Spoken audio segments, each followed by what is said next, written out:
Hello, I'm Charlie Brooker and you're watching Newswipe, a programme all about what's been happening, like this. Police caught out by 150-year-old invention called photography. Newscast from old Godzilla movie announces glorious missile launch orchestrated by Yoda.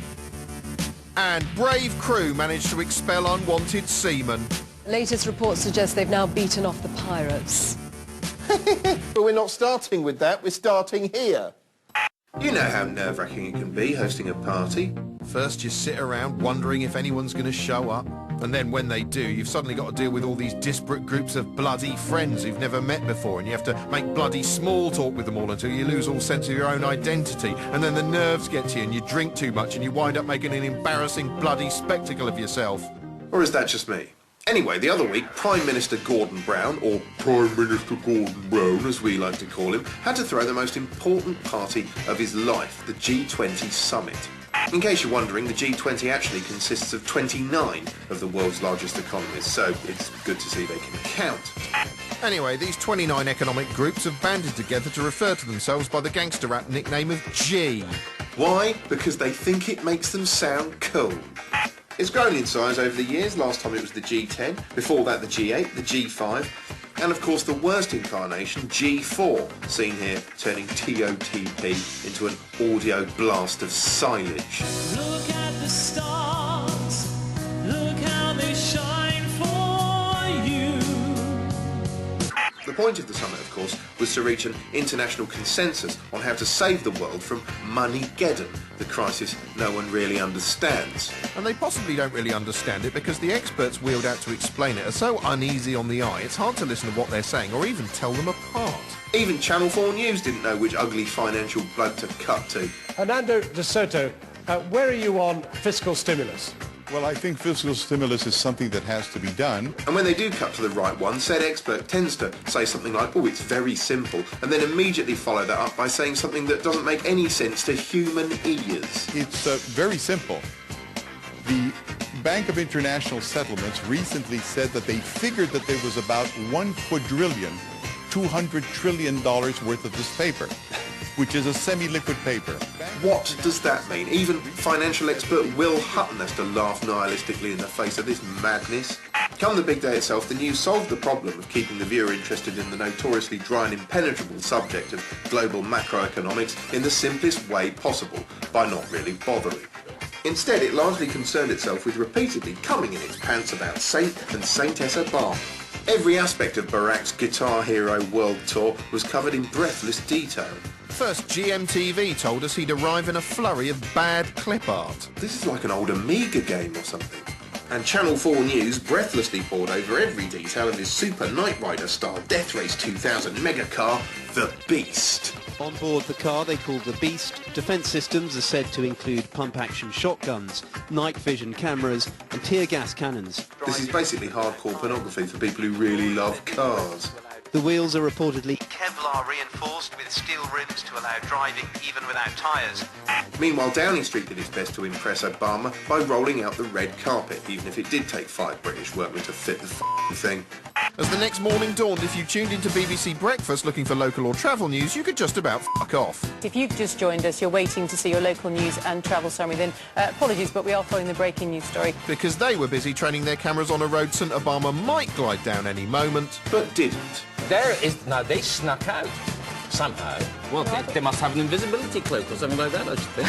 Then there was a series of photo opportunities in which Brown tried to gesticulate in a commanding way. Oh, yes, if I wave my hand over here, I'll look like a man with vision. And now I'm pointing, which is all leaderly and stuff. That was followed by a quick press conference stroke mutual blowjob contest. This sort of resembled a deleted podium love scene from Brokeback Mountain. Your first 70 days in office have changed America. Yeah. And you've changed America's relationship with the world. Oh, you're wonderful, Obama. Wonderful. Oh. You're to be congratulated because you have shown extraordinary energy and leadership and initiative in laying the groundwork for this summit. No, we're both wonderful. Oh, I wish I knew how to quit you. Oh, let's just go off and have a little wrestle, eh? Oh. Soon after Brown and Barack bigged up the G20, a cloud appeared on the horizon as German Chancellor Angela Merkel and French PM Nicolas Sarkozy, who's been up a supermodel yet still seems angry, called a press conference of their own with a slightly more negative hue. This largely consisted of whinging in exotic languages the BBC clearly hadn't expected them to use. Languages like German and French. Präsidentschaft auch seitens der Europäischen Union gefordert wurde. It seems that we may have to leave that for the moment. Fortunately, before long the BBC found a translator, a lady who could undermine Nicolas Sarkozy in an amusing way by giving him a female voice. Well, we're not pointing fingers. We're not fingering anyone. Well, that's not very French. The next day brought the cosmetically boring yet important business of the G20 summit itself, held in the glamorous surroundings of the Sexy XL Centre in London's Docklands. Actually, is it just me, or does this footage make it look worryingly like the War Room from Stanley Kubrick's marvellous apocalyptic satire Dr. Strangelove? That is precisely the idea. Disappointingly, Sarkozy didn't storm out going honk-he-honk-he-honk as we'd been warned. In fact, it was the dullest party ever. Faced with that tedium, thank God for the saintly depiction of God's wife, Michelle Obama. The news just couldn't get enough of her. Now, Michelle Obama's been in Britain for barely 36 hours, but it seems the nation has already fallen in love with her.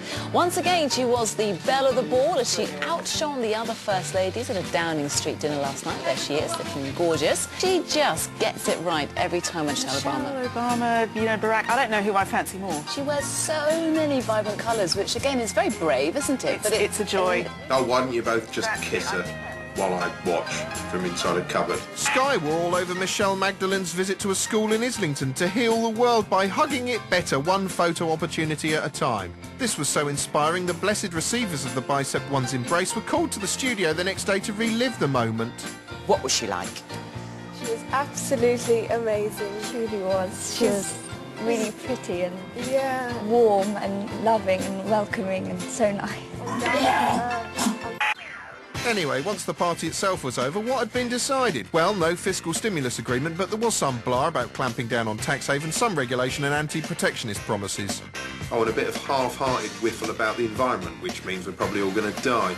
Still, the main headline was that $1.1 trillion was going to the IMF to help prevent developing nations and Iceland from collapsing.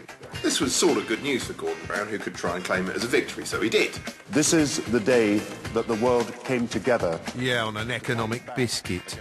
And then it was all over, apart from news footage of world leaders bagging themselves a fantastic Facebook profile snap in a group shot. Although the group shot actually had to be taken twice. First because the Canadian PM went off for a piss, and then because Italian PM Berlusconi went off for a shit, out the window into the Thames like a horse.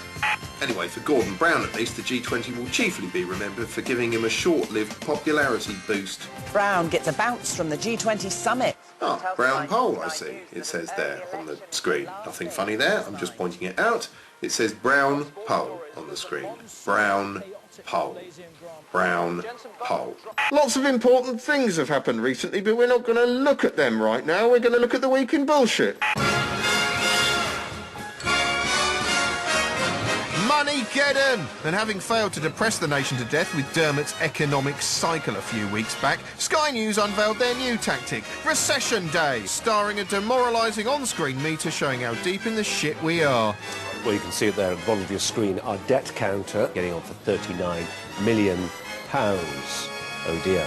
And regular updates from Sky faces stationed around the country to show how wretched everything is.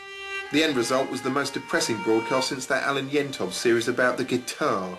The unrelenting misery kicked off with Eamon Holmes conducting the gloomiest interviews ever. What does it feel like, the struggle? I hate it. I really do hate it. Oh, this is fun, isn't it? I'm glad I tuned in. Why do you hate it? How does it make you feel? Frustrated and angry. Oh, God. Do you feel abandoned? I mean, tell me what that's like to wake up in the morning. You're a dad. Yeah. You look at your little baby there. You obviously can't provide what you want to provide. What does that feel like? Oh, already this is like being trapped in a coffin hearing rainwater seeping through the cracks. And it's only 16 minutes past 8 in the morning. It's hard. Really hard. Next, Dermot Murnahan was sent to Coventry to sing a song of financial woe. The anthem to recession was even written by Coventry's most famous band. This storm is coming like a ghost storm. Just to make things worse, alongside the economic tragedy, the rest of the surrounding news that day was grim too. Kay Burley did her best to lighten things up, but it didn't really work. In fact, it ended up being one of the most awkward segues I've ever seen. A body has been found, we're told, within the last few moments. So we'll get more on that. I'll be telling you more also about why I'm standing in a kitchen. Turns out she was standing there to do sad interviews about the recession. She also killed time wearing a Sontaran costume, talking to some old people, patronising a small man. You didn't expect to be on the telly, did you? No. And dishing out sexual innuendo to a sweep. I bet you've cleaned one or two posh chimneys in your time, haven't you? Yes. The day dragged on, with one instance of grinding recessionary despair after another. I don't know. It's just never going to end. By the end of the day, it was also dispiriting. Even Jeremy Thompson needed a pint to steady his nerves on air. 203 million. That's what the government is racked up in debt today. Sky actually left the debt counter running for several days until they gave up trying to work out how much it had racked up. 1 billion and loads.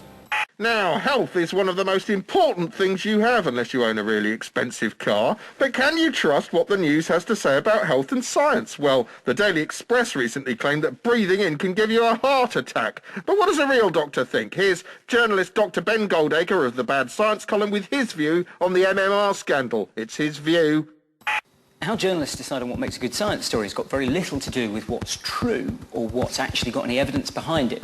I think the media's greatest ever science hoax has been the MMR story, something which they almost invented entirely for themselves. The vaccine for measles, mumps and rubella, which is given to most children over the age of 1, has been linked with autism. What was interesting about Andrew Wakefield's paper in 1998 is it was a case series report. It's a perfectly valid kind of thing to do, but it's just a collection of 12 anecdotes written up in a single paper. That can't tell you anything about a link between MMR and autism, simply because MMR and autism are both very common. So to find a few kids who've had both MMR and then gone on to develop autism isn't very special. I mean, that's extraordinary behaviour on the part of the media to selectively only cover dubious, worrying evidence whilst totally ignoring all of the reassuring stuff that was fully published. Even when they're trying to produce sensible news coverage, they still insist on doing everything in the most frightening way they can. In 15 minutes, 200 of you emailed us about the vaccine. It's only a straw poll, but 182 of you expressed concern or confusion.